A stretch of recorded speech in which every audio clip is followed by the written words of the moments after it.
Have you ever felt a moment so fleeting, yet so powerful, it changed your life? I'm Lila, and this is my story. A tale of chance encounters, unspoken promises, and a melody that led me to love, loss, and hope. If this touches your heart, hit that like button, subscribe, and let's begin. It was a golden October afternoon in Willow Creek, a small town where the leaves painted the streets red and amber. I'd just moved into my apartment at Riverbend Heights, a cozy building with balconies that caught the sunset. At 24, I was chasing my dream of becoming a music teacher, my guitar, my closest companion. That day, I sat on my balcony, strumming a soft tune, feeling the world slow down. This is home, I thought, my heart full. My phone buzzed, and it was my best friend Theo. Lila, I'm swinging by. Riverbend Heights on Maple Lane, right? Yep, see you soon, I said, setting my guitar down. I took the elevator to the lobby, the hum of anticipation in my chest. As I stepped outside, I saw him.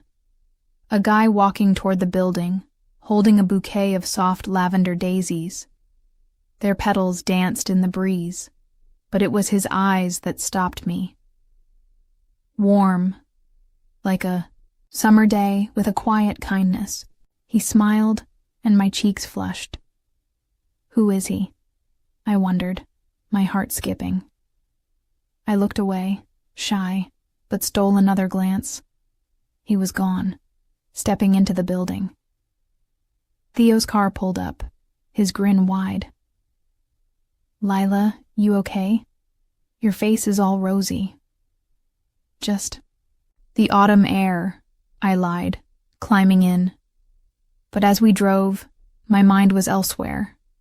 Those daisies, were they for someone special? A girlfriend?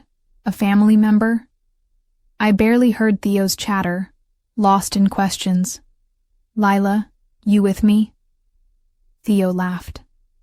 Sorry, I mumbled, my cheeks burning again. I'm thinking about daisies and a guy. Theo's eyes sparkled. Oh, spill. Who's this mystery man? I don't know, I admitted, but I need to.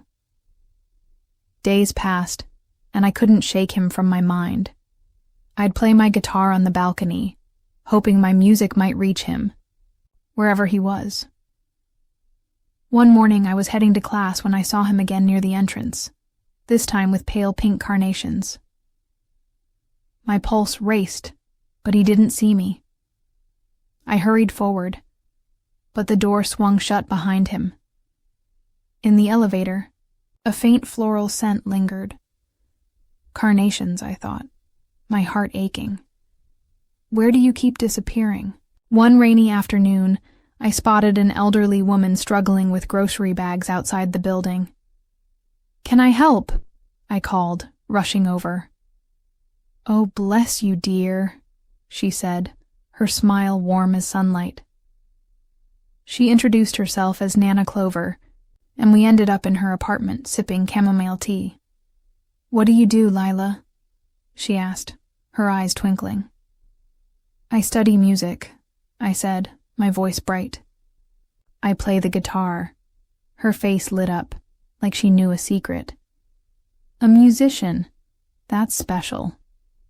We talked for hours, and as I left, she hugged me. Come back anytime, dear.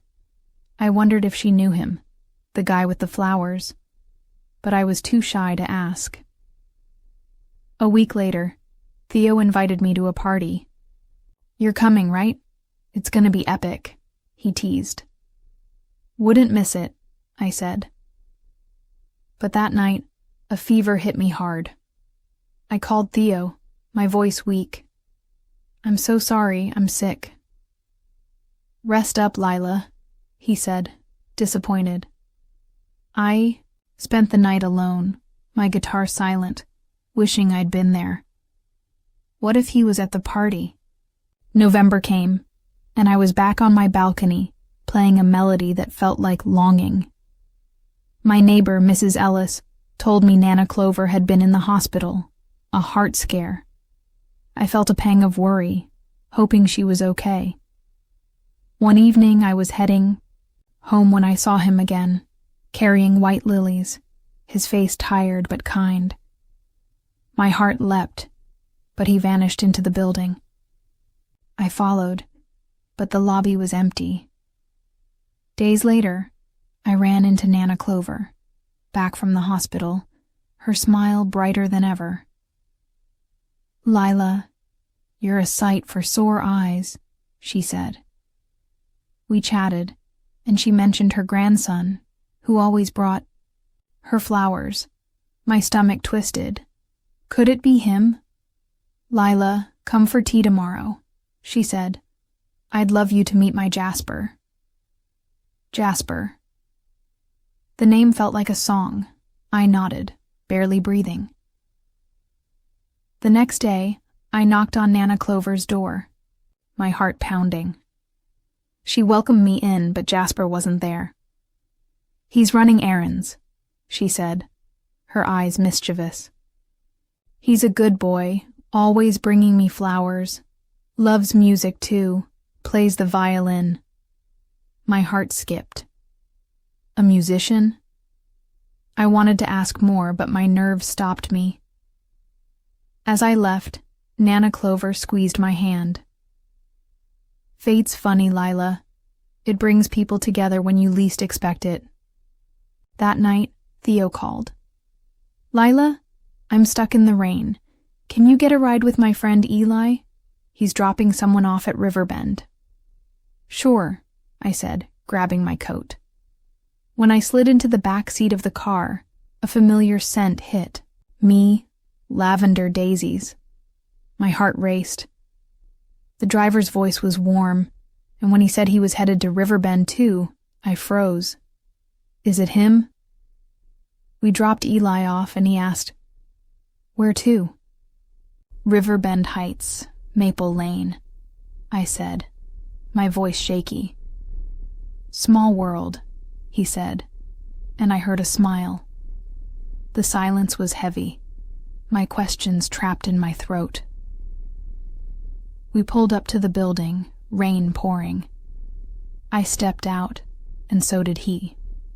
Our eyes met and time stopped. "It's you," I gasped. "You play the guitar." "And you bring flowers," he said, laughing, his eyes bright. "I'm Jasper. The flowers are for my grandmother, Nana Clover." Not a girlfriend, I thought, relief flooding me. "Need help with those groceries?" I offered, bold for once. "I'd love that," he said, his smile warming the cold rain. In Nana Clover's apartment, I arranged the daisies in a vase. "They're beautiful," I said, my voice soft. "I've always loved flowers." "Thanks for helping, Lila," Jasper said, his gaze steady. My name and his voice felt like music. After a pause, I took a chance. "Want to come to my place for coffee?" "I'd love to," he said, and my heart soared. We sat in my apartment, talking until midnight. Jasper told me about his violin, his dreams of composing, and Nana Clover's stories. I shared my love for teaching music, my fears of failing. It felt like we'd known each other forever. The next day, I played my guitar on the balcony, and Jasper joined me, his violin blending with my chords. Nana Clover sat below, smiling, her tea steaming. "You two make quite a pair," she called up, her voice teasing. But life isn't all sunshine. A month later, Jasper got a job offer in another city. "It's my dream job," he said, his eyes torn. "But leaving you, it hurts." I swallowed my tears. "Go, Jasper. Chase your dream. I'll be here." He left, and my heart broke. But every week a bouquet of daisies arrived at my door with a note. Until we play again. 6 months later, I was teaching my first music class when the door opened. There was Jasper, holding red roses, his smile brighter than ever. "I'm back," he said. "For good." We hugged, tears falling, our music starting again. Nana Clover was right. Fate always finds a way. Thanks for listening to my story. If it moved you, leave a comment. Tell me about a chance encounter that changed your life. Subscribe for more stories that touch the heart, and I'll see you next time.